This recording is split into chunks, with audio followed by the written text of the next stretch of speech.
जब 12 बजे थे, सभी बड़े बूढ़े आराम से सो रहे थे, तो नर्सें आकर उन्हें जगाती हैं, उठिए दादाजी, उठिए दादी जी, और उठा के कहते हैं ये आपको नींद की गोली खानी है। अब हमें बताया गया है, आप उठिए, आप जागिए, आप नींद की गोली खाइए। आवाज़ भी उठाई हो, पत्थर या कुछ लाठी की तो बात छोड़िए, इतने शांतिपूर्ण ढंग से लोग प्रार्थनाएं कर रहे हैं, उसमें उन्हें पकड़ के थाने में ले जाके अगर आप शांति भंग करेंगे हम आपको गिरफ्तार करेंगे।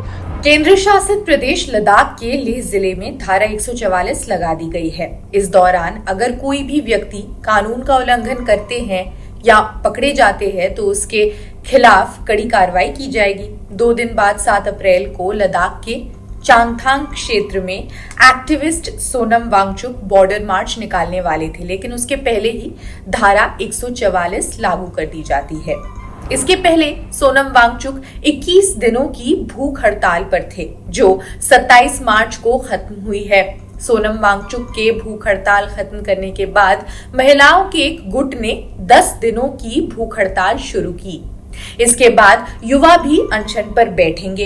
इससे पहले शुक्रवार को सोनम वांगचुक अनशन वाली जगह पर पहुंचे और कहा कि प्रशासन की तरफ से आंदोलन करने वालों को डराने की कोशिश की जा रही है। तो कहा गया था नर्सों से कि ये बड़े बूढ़े अगर रात को न सो पाएं तो आप लोग इन्हें नींद की गोली दीजिएगा। और फिर समझ इनको क्या आया, तो वो रात को जब 12 बजे थे, सभी बड़े बूढ़े आराम से सो रहे थे, तो नर्सें आकर उन्हें जगाती हैं, उठिए दादाजी, उठिए दादी जी, और उठा के कहते हैं ये आपको नींद की गोली खानी है। अब हमें बताया गया है, आप उठिए, आप जागिए, आप नींद की गोली खाइए। और फिर ऐसा करते करते पूरे अस्पताल के सारे मरीज़ थे बड़े बूढ़े, वो सब जग गए और अफरा तफरी, और फिर अब दवा दे तब भी नींद ना आए। और पता चलता है, समझाया ये गया था कि अगर उन्हें नींद ना आए तो आप ये दवा दीजिएगा। अब जगह जगह के सबका नींद हराम करके वो दवा देने लगे। तो शायद कहा ये गया हो कि शांति किसी भी हालत में भंग ना हो लद्दाख में, इस आंदोलन में या इस मार्च पे। और अब समझ शायद ये आया है कि इनको पकड़ के थाने में ले जाके अगर शांति भंग होगी तो हम आपको गिरफ्तार करेंगे, ये साइन कीजिए, वो साइन कीजिए। जो इतनी शांति थी 30-31 दिनों से, जो ये पूजा चल रहा है, पाठ चल रहा है, आज तक एक छोटा सा वाकया भी नहीं हुआ कहीं जहाँ पर किसी ने आवाज़ भी उठाई हो, पत्थर या कुछ लाठी की तो बात छोड़िए, इतने शांतिपूर्ण ढंग से लोग प्रार्थनाएं कर रहे हैं, उसमें उन्हें पकड़ के थाने में ले जाके अगर आप शांति भंग करेंगे हम आपको गिरफ्तार करेंगे। तो इसी से होगी अगर भंग होगी शांति, तो मुझे तो ये डर लगता है। अभी तो मैं इतना ही समझना चाहूँगा कि ये गलत फहमी कुछ चल रही है, इसलिए इस पे ज़्यादा कमेंट नहीं करूँगा।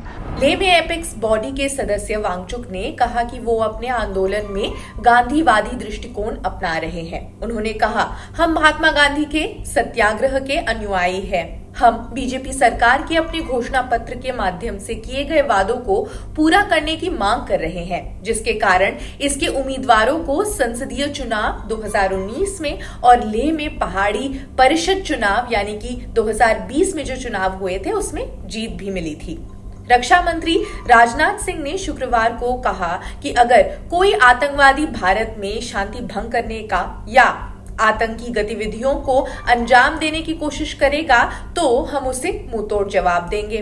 उन्होंने कहा, अगर वे पाकिस्तान भाग गए तो हम उन्हें पाकिस्तान में घुस कर मारेंगे। इस खबर को द हिंदू अखबार ने अपने 8वें पन्ने पर कवर किया। अखबार के मुताबिक राजनाथ सिंह ने कहा, प्रधानमंत्री ने जो भी कहा कि वो बिल्कुल सच है और यही भारत की ताकत है। पाकिस्तान भी इस बात को समझने लगा है। वैसे भारत हमेशा अपने पड़ोसी देशों के साथ अच्छे संबंध बनाए रखना चाहता है, चाहे जो भी हो, हमारा पड़ोसी देश है। हमने आज तक दुनिया की किसी भी जमीन पर हमला नहीं किया है और न ही दुनिया में कहीं किसी जमीन पर हमला करने की कोई पहल की है। राजनाथ ने कहा, ये भारत का स्वभाव रहा है, लेकिन अगर कोई बार बार भारत को कोई बुरी नजर से देखेगा, भारत आकर आतंकवादी गतिविधियों को बढ़ावा देने की कोशिश करेगा तो हम उन्हें नहीं छोड़ेंगे। अखबार के मुताबिक ये बात उन्होंने एक टीवी चैनल को इंटरव्यू देते समय तब कही जब उनसे द गार्डियन में प्रकाशित एक लेख को लेकर सवाल किया गया था। इस लेख में कहा गया था कि भारत ने 2020 से पाकिस्तान के अंदर करीब 20 आतंकवादियों को मारा है। अब वहीं लेह में पुलिस का कहना है कि शरारती तत्व मोबाइल डेटा का गलत इस्तेमाल कर सोशल मीडिया के जरिए लोगों को भड़का सकते हैं, जिसके चलते इंटरनेट की स्पीड को कम करने जैसे फैसले भी लिए गए हैं। लद्दाख के अतिरिक्त पुलिस महानिदेशक शिव दर्शन सिंह ने मोबाइल डेटा सेवाओं की 2G तक सीमा करने की बात की है। उनका कहना है कि सार्वजनिक शांति बनाए रखने के लिए 3G, 4G, 5G और वाईफाई सुविधा को अस्थायी रूप से निलंबित किया जाएगा। यह आदेश शनिवार शाम 6 बजे से अगले 24 घंटे के लिए लागू होगा। वांगचुक ने लद्दाख को पूर्ण राज्य का दर्जा और छठे शेड्यूल को लागू करने के लिए बीते 6 मार्च को अपना अनशन शुरू किया था, जो 21 दिनों तक चला था। इसके पहले वो दिल्ली के जंतर मंतर तक आए थे। वहां पर लद्दाख से जुड़ी कई मांगों की बात हुई।